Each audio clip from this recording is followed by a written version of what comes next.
कि तुम औरों से भी ताल्लुक रखो और मुझसे भी मोहब्बत के दावे करो। मैं आग न लगा दूं ऐसी मोहब्बत पे। दिन क्यों ढलता है, रात क्यों आती है, मेरे जुबान पर उसकी बात क्यों आती है। बात अगर प्यार मोहब्बत और शादी की हो तो ठीक है, लेकिन ये मोहब्बत के बीच में कास्ट क्यों आती है। जब समय खराब चलता है ना मेरे भाई, तो सुकून देने वाले भी दर्द देकर चले जाते हैं। जिंदगी में कुछ सीखो या ना सीखो, लेकिन लोगों को पहचाना जरूर सीखो, क्योंकि लोग जैसे दिखते हैं ना वैसे होते नहीं है। एक बात याद रखना दोस्त, प्रेम हो या भोजन, अगर किसी को जरूरत से ज्यादा दोगे तो वो हमेशा अधूरा छोड़कर चला जाएगा। मैंने उससे मोहब्बत करने से पहले ये शर्त तो नहीं रखी थी कि वो मुझसे ज्यादा चाहिए। मोहब्बत में शर्तें नहीं होती तो अफसोस भी नहीं होना चाहिए।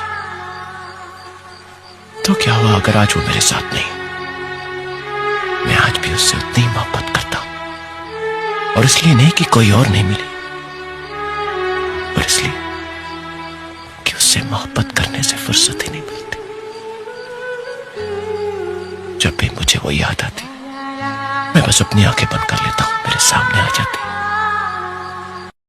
देख लेना, रो दोगे एक दिन ये सोचकर कि था कोई जिद्दी सा चाहने वाला, पता नहीं कहां चला गया अपनी जिद छोड़कर।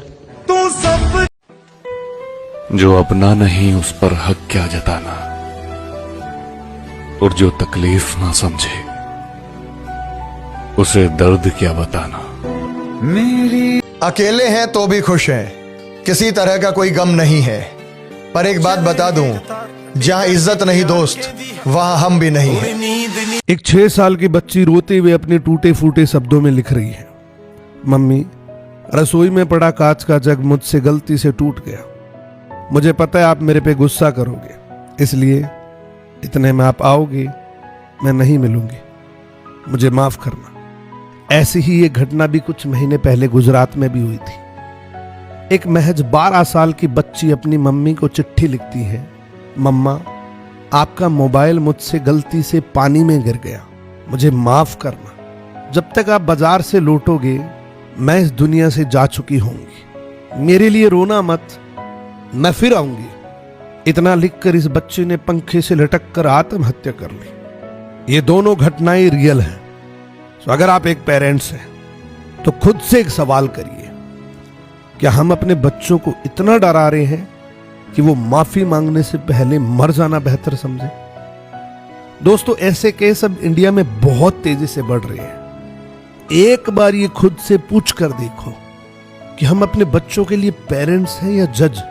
अपने बच्चों को डर नहीं, भरोसा दो, और उनसे ये 30-40 साल के आदमी वाली बुद्धि एक्सपेक्ट मत करो। वो बच्चे हैं, उनसे अभी आपके बराबर की मैच्योरिटी एक्सपेक्ट मत करो। मैंने आज तक कभी नहीं बोला कि इस रील को शेयर करो, लेकिन आज मैं हमारे साथ चालाकी करके हमारे शांत स्वभाव की परीक्षा मत लिया करो, क्योंकि हम वो इंसान है जो सिर्फ पन्ना नहीं उलटते बल्कि पूरी किताब को बंद कर देते हैं। और अगर मैं अपनी जिद पर आ जाऊं तो पलट कर भी ना देखूं। अभी आप हमारे सब्र से वाकिफ ही कहां हो। कभी कभी पत्थर दिल भी होना जरूरी है दोस्त, क्योंकि अगर मॉम जैसा नाजुक दिल रखोगे तो लोग पिघला कर चले जाएंगे। किरदार अपना भी अच्छा था जनाब, बस साथ निभाने वाले धोखेबाज निकल गए। सबको संभालते संभालते अब खुद बिखर गया हूँ। कभी किसी को मेरी परवाह थी ही नहीं, बस जरूरत थी। मुझे आदत हो गई है खुद को चुप कराने की। मैं टूटता भी हूँ लेकिन आवाज नहीं करता, क्योंकि मुझे पता है मेरे टूटने से किसी को फर्क नहीं पड़ता। हाँ, एक रात पानी देना। मर्द की आंखों में आंसू।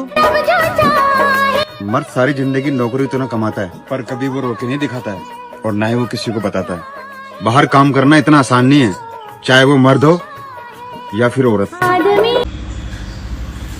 एक गांव में एक व्यापारी आया और उसने गांव वालों से कहा कि सभी लोग बंदर पकड़ पकड़ कर लाइए और मैं प्रत्येक बंदर को 10 रुपए में खरीदूंगा। गांव वाले बहुत खुश हुए कि गांव में बहुत सारे बंदर हैं, पकड़ कर लाएंगे, 10 रुपए मिल जाएंगे। सभी लोगों ने बंदर पकड़ना चालू किया। व्यापारी ने 10-10 रुपए में बंदर खरीदना चालू कर दिया। 2-1 दिन में करीब 1000 बंदर पकड़कर लोग लेके आए गांव वाले और उन्हें खरीद लिया। धीरे धीरे बंदर कम होते गए और गांव वालों का जो जोश था वो ठंडा पड़ने लगा। व्यापारी ने कहा कि अब जो बंदर पकड़ कर लेके आएगा उसका मैं एक बंदर 20 रुपए का खरीदूंगा। गांव वालों में जोश बढ़ गया और गांव वाले बंदर पकड़ पकड़ कर लाने लगे, तो लगभग बंदरों की संख्या खत्म हो गई। फिर व्यापारी ने कहा कि कुछ बंदर बहुत बचे होंगे, तो उसने रेट अपना डबल कर दिया कि मैं 40 रुपए में बंदर खरीदूंगा। गांव वाले ढूंढ के सारे बंदरों को लाकर उसका दे दिया। व्यापारी एक दिन काम से और अपने शहर चला गया, तो वो अपना एक एजेंट छोड़कर गया गांव में इनकी देखभाल करना। व्यापारी के जाने के बाद एजेंट ने सभी गांव वालों को बुलाया कि एक काम करिए, मैं आपको ये बंदर 60 रुपए में दे देता हूँ और व्यापारी आएगा तो कम से कम आपसे 80 से 100 रुपए में फिर से खरीदेगा। गांव वाले बड़े खुश हुए कि मुनाफा बहुत हो जाएगा। जितनी जमा पूंजी थी गांव वालों ने सभी ने बंदरों को खरीदने में लगा दी। एजेंट भी वहां से चला गया। काफी दिन लोग देखते रहे व्यापारी अब आएगा, कभी नहीं आया। इसे कहते हैं स्टॉक मार्केटिंग। यही हाल हमारे देश का है कि विदेशी कंपनियां आ रही हैं तरह तरह के टोकन के नाम पर।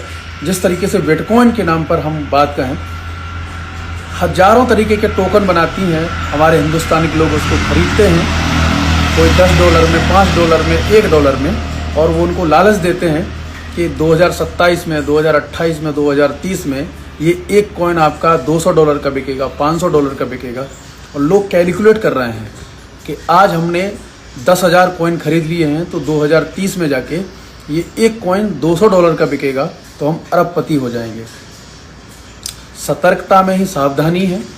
आपको बेवकूफ़ बनाया जा रहा है। संभल जाइए। आप अपनी जमा पूंजी को नष्ट मत करिए। जय हिंद।